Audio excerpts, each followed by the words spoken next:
ॐ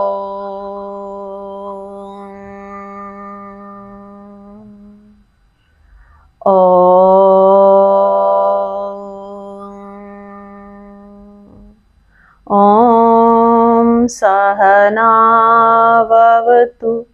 सहनौ भुनक्तु सह वीर्यं करवावहै तेजस्विनावधीतमस्तु मा विद्विषावहै। ॐ शान्ति शांति शांति। हाथों में घर्षण, आई हुई ऊष्मा को प्रभु का तेज मानते हुए अपने मुखमंडल और सारे शरीर पर धारण करेंगे। इस वीडियो को लाइक, शेयर एंड सब्सक्राइब जरूर करिएगा ताकि भगवत गीता हर घर में पहुंचे। 35, 36, 37 चैप्टर 2। कृष्ण की बात यदि यूनान के मनस्वी प्लेटो ने पढ़ी होती तो 100% स्वीकृति देता। प्लेटो से किसी ने पूछा, स्वर्ग क्या है, सुख क्या है?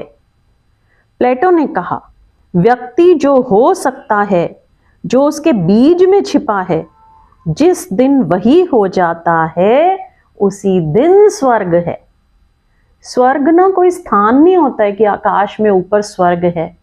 कहते जो उसके होने में छिपा हुआ है, वो जिस दिन वो हो जाए उस दिन स्वर्ग है। यही बात कृष्ण अर्जुन को बोल रहे हैं कि तू क्षत्रिय होकर ही स्वर्ग को प्राप्त होगा, क्योंकि तेरा जो बीज है ना वो क्षत्रिय का बीज है, उससे अन्यथा तू हो नहीं सकता। आम के पेड़ में से आम ही उगता है, करेला नहीं उगता है। प्लेटो ने कहा, व्यक्ति जो हो सकता है, जो उसके बीज में छिपा है, जिस दिन वही हो जाता है उसी दिन स्वर्ग है। कृष्ण अर्जुन से कह रहे हैं, क्षत्रिय होकर ही तेरा स्वर्ग है, उससे विचलित होकर तेरा कोई सुख नहीं है। तेरी जो निजता है, तेरी जो इंडिविजुअलिटी है, जो तेरे भीतर का गुण धर्म है, जो तू भीतर से बीज लिए बैठा है, जो तू हो सकता है, वही होकर ही, अन्यथा नहीं। तू स्वर्ग को उपलब्ध होगा, तू सुख को उपलब्ध होगा, तू आनंद को अनुभव कर सकता है। जीवन का आशीर्वाद, जीवन की प्रफुल्लता स्वयं के भीतर जो भी छिपा है उसके पूरी तरह प्रकट हो जाने में है। जीवन का बड़े से बड़ा दुख, जीवन का बड़े से बड़ा नर्क एक ही है कि व्यक्ति वह ना हो पाए जो होने के लिए पैदा हुआ है, व्यक्ति वह ना हो पाए जो हो सकता था और अन्य मार्गों पर भटक गया। स्वधर्म से भटक जाने के अतिरिक्त और कोई नरक नहीं है, और स्वधर्म को उपलब्ध हो जाने के अतिरिक्त और कोई स्वर्ग नहीं है। कृष्ण अर्जुन को कह रहे हैं कि इस दिखाई पड़ने वाले लोक में, जिसे लोग सुख कहते हैं, वह तो तुझे मिलेगा ही, लेकिन ना दिखाई देने पड़ने वाले लोक में। इसे भी थोड़ा समझ लेना जरूरी है कि परलोक से हमने जो अर्थ ले रखा है वो सदा मृत्यु के बाद का जो लोक है उसका ले रखा है।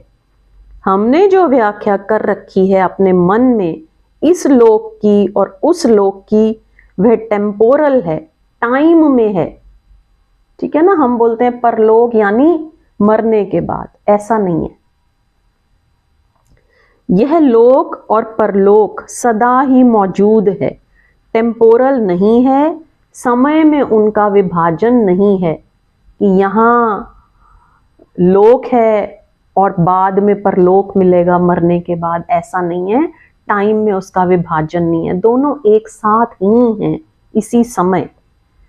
बाहर जो हमें मिलता है वह इहलोक है, भीतर जो हमें मिलता है वह परलोक है। परलोक का केवल मतलब इतना है कि इस लोक के जो पार है, इस लोक के जो बियॉन्ड है, वो अभी भी है, इस वक्त भी है, जिसको जीसस ने किंगडम ऑफ गॉड कहा है, प्रभु का राज्य कहा है, उसे ही इस देश ने परलोक कहा है। परलोक का संबंध आपके जीवन के समाप्त होने से नहीं है। परलोक का संबंध आपके दृश्य से अदृश्य में प्रवेश से है। यानी जब हम बाहर के जगत, दृश्य के जगत से भीतर के जगत में चले जाते हैं, अपने भीतर चले जाते हैं, तो उसको बोलते हैं परलोक। वो आप अभी भी कर सकते हैं और वो आप मृत्यु के बाद भी चाहें तो नहीं कर सकते हैं। चाहें तो मृत्यु के बाद भी इहलोक में ही घूमते रहें, इसी लोक में, और चाहें तो जीते जी परलोक में प्रवेश कर जाएं। वह आंतरिक, जहां समय और क्षेत्र मिट जाते हैं, जहां टाइम और स्पेस खो जाते हैं, जहां दृश्य खो जाते हैं और अदृश्य शुरू होता है, वह जो भीतर का लोक है, वहां भी कृष्ण कहते हैं स्वर्ग। लेकिन स्वर्ग से आप किसी परियों के देश की बात मत समझ लेना। स्वर्ग सिर्फ इनर हार्मनी का नाम है, जहां सब स्वर जीवन के संगीत पूर्ण हैं, और नर्क सिर्फ इनर हार्मनी और नर्क सिर्फ इनर, आंतरिक विसंगति का नाम है, जहां सब स्वर एक दूसरे के विरोध में खड़े हैं। सार्त्र ने नर्क की परिभाषा में एक वचन कहा है। उसने कहा है, वह होने की इच्छा जो कि मैं नहीं हूं, और वह नहीं होने की इच्छा जो कि मैं हूं, इन दोनों के बीच में ही नर्क उपस्थित हो जाता है। सार्थ भी कृष्ण से राजी होगा। अर्जुन ऐसे ही नर्क में खड़ा हो गया है। जो है वो न होने की इच्छा पैदा हुई है उसे। क्षत्रिय है ना, और क्षत्रिय न होने की इच्छा पैदा हुई है, तो नर्क है ये। जो नहीं है वो होने की इच्छा पैदा हुई है। ब्राह्मण नहीं है, ब्राह्मण होने की इच्छा पैदा हुई है। वो एक ऐसे असंभव तनाव में खड़ा हो गया है जिसमें प्रवेश तो बहुत आसान है, लेकिन लौटना बहुत मुश्किल है। जिंदगी में किसी भी चीज से लौटना बहुत मुश्किल है। जाना बहुत आसान है, लौटना सदा मुश्किल है। और स्वयं के धर्म से जाना बहुत आसान है, क्योंकि स्वधर्म से विपरीत जाना सदा उतार है। वहां हमें कुछ भी नहीं करना पड़ता, सिर्फ हम अपने को छोड़ दें तो हम उतर जाते हैं। स्वधर्म को पाना चढ़ाव है। उतर जाना बहुत आसान है, चढ़ना बहुत कठिन हो जाता है। पश्चिम का इस समय का एक बहुत कीमती मनोवैज्ञानिक अभी अभी गुजरा है। उसका नाम था अब्राहम मैस्लो। उनका कहना है कि व्यक्ति के जीवन में स्वर्ग का क्षण वही है जो उसके व्यक्तित्व के शिखर का क्षण है। जिस क्षण कोई व्यक्ति जो हो सकता है उसके होने के शिखर पर पहुंच जाता है, जिसके आगे कोई उपाय नहीं बचता, जिसके आगे कोई मार्ग नहीं बचता, जिसके आगे कोई ऊंचाई नहीं बचती, जब भी कोई व्यक्ति अपने भीतर के पीक को छू लेता है, तभी समाधि, एक्सटेसी अनुभव करता है। निश्चित ही जो पीक एक्सपीरियंस अर्जुन के लिए होगा, वही पीक एक्सपीरियंस बुद्ध के लिए नहीं हो सकता। जो पीक एक्सपीरियंस, शिखर की अनुभूति बुद्ध की है, वही अनुभूति जीसस के लिए नहीं हो सकती, क्योंकि व्यक्ति के अलग अलग टाइप हैं। वो अपने पीक पर पहुंचेगा, हर एक का पीक अलग होगा। लेकिन एक बात ध्यान रख लें, जब हम कहते हैं कि वही अनुभूति नहीं हो सकती, तो हमारा प्रयोजन व्यक्ति से है। अर्जुन और मार्ग से उस अनुभूति पर पहुंचेगा। वो क्षत्रिय है, वो क्षत्रिय के मार्ग से पहुंचेगा। हो सकता है जब दो तलवारें खिंच जाएंगी और जीवन और मृत्यु साथ साथ खड़े हो जाएंगे, श्वास ठहर जाएगी और पल भर के लिए सब रुक जाएगा जगत। उस चुनौती के क्षण में अर्जुन अपनी पीक पर होगा। वो अपने क्षत्रिय होने के आखिरी शिखर पर होगा, जहां जीवन और मृत्यु विकल्प होंगे, जहां क्षण में सब तय होता होगा। उस डिसाइसिव मोमेंट में वो अपने पूरे शिखर पर पहुंच जाएगा। यह जो शिखर की अनुभूति है, बुद्ध को किसी और मार्ग से मिलेगी, महावीर को किसी और मार्ग से मिलेगी, मोहम्मद को किसी और मार्ग से मिलेगी। मार्ग भिन्न होंगे, लेकिन प्रत्येक व्यक्ति जब अपने शिखर पर पहुंचता है, तो शिखर की जो भीतरी अनुभूति है वो एक होगी। फॉर एग्जाम्पल देखिए, मान लीजिए ये एक पहाड़ है, ठीक है। मैं इस रास्ते से जाती हूं क्योंकि मुझे फूलों का रास्ता बहुत पसंद है। कोई और मेरी फ्रेंड इस रास्ते से जाती है, ये रेतीला रास्ता है, उसको रेगिस्तान पसंद है। कोई और मेरा एक तीसरा दोस्त इस रास्ते से जाता है, उसको पानी वाला झरनों वाला रास्ता पसंद है। कोई और एक इस रास्ते से जाता है, उसको घास वाला रास्ता पसंद है, ठीक है। सब अपने अपने रास्ते से जाते हैं, मार्ग अलग हैं, लेकिन जब पहुंचते हैं ऊपर तो एक ही है, मंजिल एक ही है सबकी, रास्ते अलग अलग हैं। आई होप समझ में आ गया होगा। इसलिए कृष्ण अर्जुन को कह रहे हैं कि एक अवसर मिला है और अवसर बार बार नहीं मिलते। खोए अवसरों के लिए कभी कभी जन्मों प्रतीक्षा करनी पड़ती है। एग्जाम्पल, मॉर्गन से किसी ने एक दिन पूछा, वो अमेरिका का बड़ा करोड़पति था, अरबपति था। उससे पूछा कि आपको जिंदगी में इतनी सफलता कैसे मिली? तो मॉर्गन ने कहा, मैंने कभी कोई अवसर नहीं खोया। जब भी अवसर आया मैंने छलांग लगाई और उसे पकड़ा। अपने को खोने को मैं राजी रहा, लेकिन अवसर को खोने को राजी नहीं रहा। उस आदमी ने पूछा, तो हम कैसे पहचानेंगे कि अवसर आ गया? और जब तक पहचानेंगे तब तक कहीं ऐसा ना हो कि अवसर निकल जाए, कहीं ऐसा ना हो कि हम पहचाने और छलांग लगाएं तब तक अवसर जा चुका हो। क्योंकि क्षण तो क्षण नहीं रुकता, आया नहीं कि गया नहीं, पहचानते पहचानते चला जाता है। तो आप कैसे पहचानते थे और छलांग लगाते थे? मॉर्गन ने जो उत्तर दिया वो बहुत हैरानी का है। मॉर्गन ने कहा कि मैं कभी रुका ही नहीं, मैं छलांग लगाता ही रहा। ब्यूटीफुल। देखिए, अवसर आ गया तो छलांग काम कर गई, अवसर नहीं आया तो भी मैं छलांग लगाता रहा, क्योंकि इतना मौका नहीं था कि मैं प्रतीक्षा करूं, अवसर को पहचानूं, फिर छलांग लगाऊं। मैं छलांग लगाता ही रहा।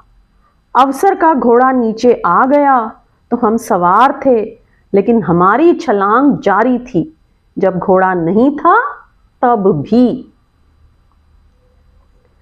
कृष्ण के लिए जो बड़ी से बड़ी चिंता अर्जुन की तरफ से दिखाई पड़ती है, वो यही दिखाई पड़ती है, एक विराट अवसर।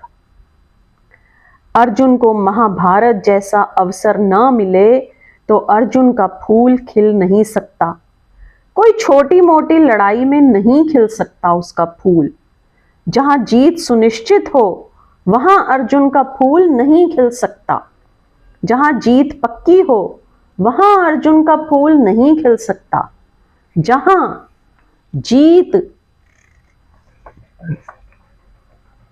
चिंता हो, जहां जीत अनिर्णित हो, जहां हार की उतनी ही संभावना हो जितनी जीत की है, तो ही उस चुनौती के दबाव में, उस चुनौती की पीड़ा में, उस चुनौती के प्रसव में अर्जुन का फूल खिल सकता है और अर्जुन अपने शिखर को पहुंच सकता है। इसलिए कृष्ण इतना आग्रह कर रहे हैं कि सब खो देगा। इतना आग्रह वो इसलिए कर रहे हैं कि भैया अगर महाभारत में भी नहीं लड़ा तो सब खो देगा, क्योंकि ये तेरे शिखर का क्षण है। स्वर्ग का क्षण तुझे उपलब्ध हुआ है, उसे तू खो देगा। इस जगत में भी, उस जगत में भी। उस जगत का मतलब मृत्यु के बाद नहीं, बाहर के जगत में भी, भीतर के जगत में भी। और ध्यान रहे, बाहर के जगत में तभी स्वर्ग मिलता है जब भीतर के जगत में स्वर्ग मिलता है। हाँ, ये संभव है कि बाहर के जगत में नरक हो तो भी भीतर के जगत में स्वर्ग मिल जाए। और ये बड़े मजे की बात है कि अगर भीतर के जगत में स्वर्ग मिल जाए तो बाहर का नरक भी नरक नहीं मालूम पड़ता है। और बाहर के जगत में स्वर्ग मिल जाए और भीतर के जगत में नरक हो तो बाहर का स्वर्ग भी स्वर्ग नहीं मालूम पड़ता है। देखो, अगर भीतर चिंता हो, भय हो, दुख हो तो बाहर आप कुछ भी रख दो, अच्छा नहीं लगता, ठीक है ना। लेकिन अगर बाहर कुछ कमी हो और भीतर शांति हो, ब्लिस हो, आनंद हो, तो वो बाहर की कमी जो है ना वो मैटर नहीं करती।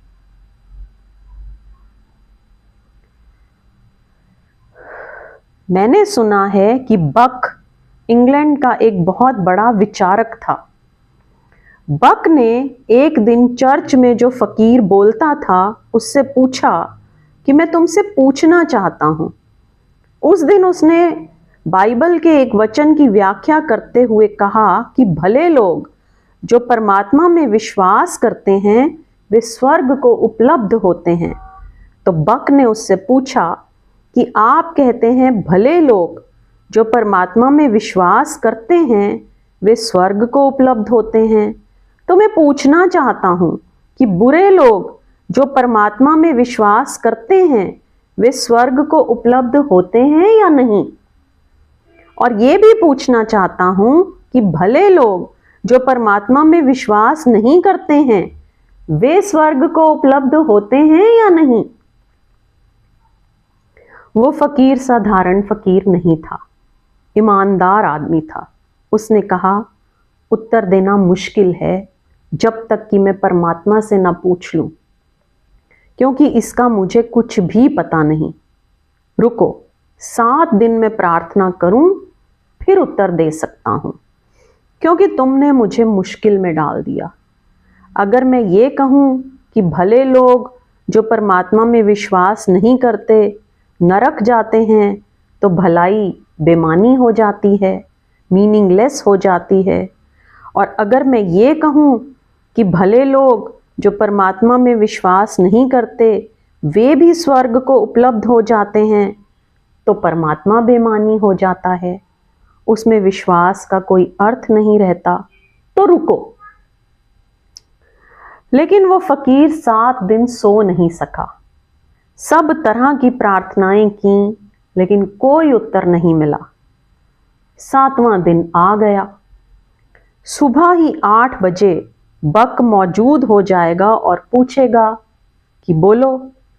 तो वो 5 बजे ही चर्च में चला गया, हाथ जोड़कर बैठकर प्रार्थना करता रहा।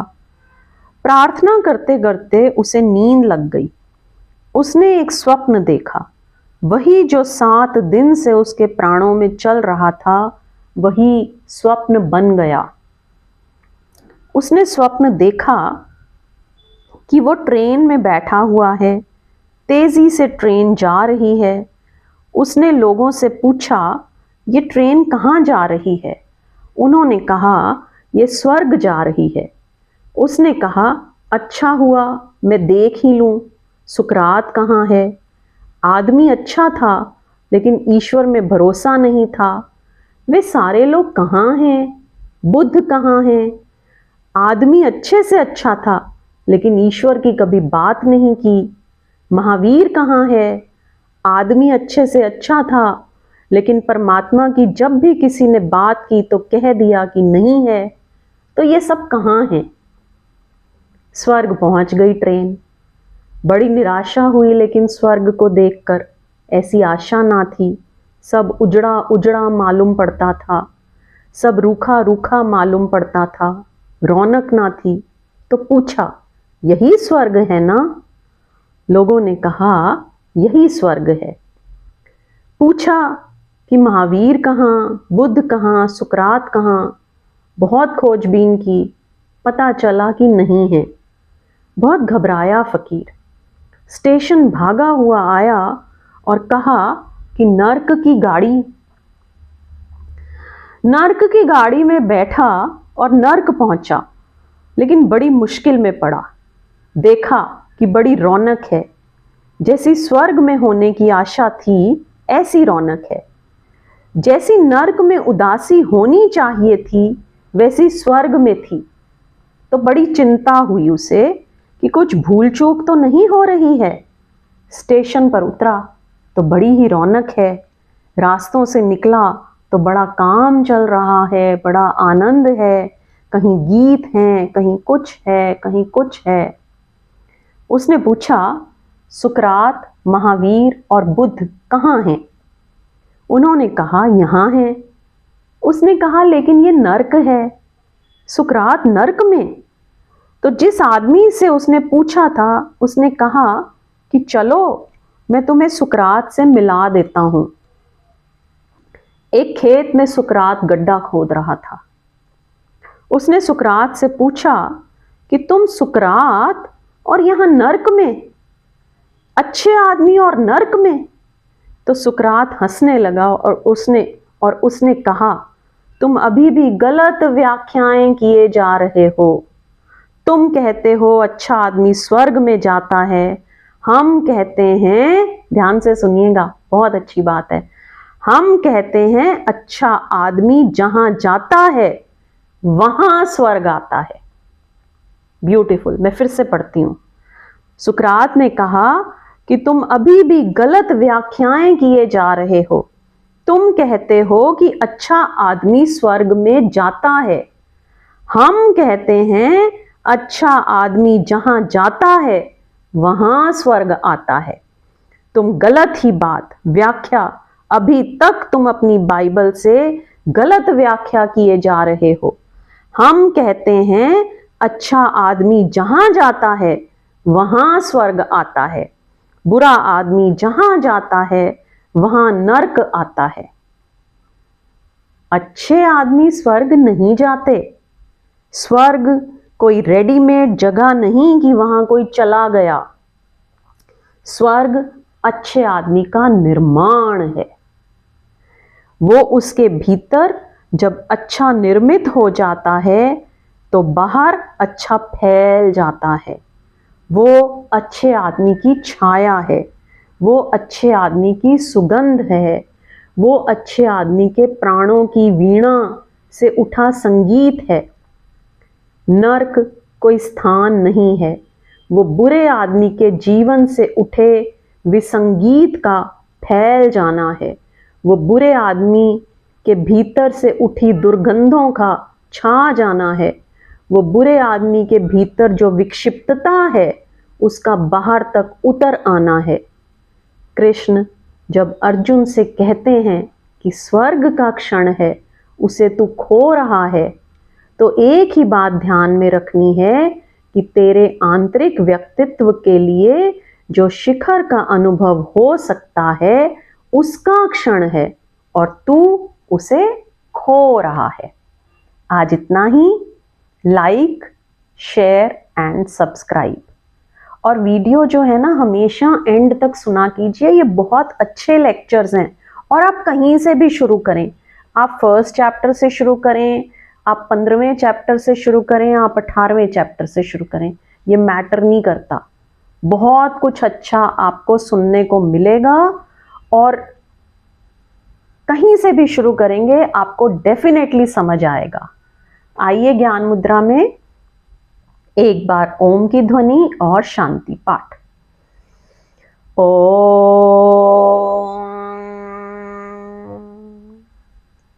ओम ध्यो शांति अंतरिक्षध्वं शांति पृथ्वी शांतिराप शांतिरोषधया शांति वनस्पतया शांतिर्विश्वे देवा शांति ब्रह्मा शांति सर्वेगम शांति शांतिरेव शांति सामा शांतिरेधि। ओम शांति शांति शांति। हाथों में घर्षण।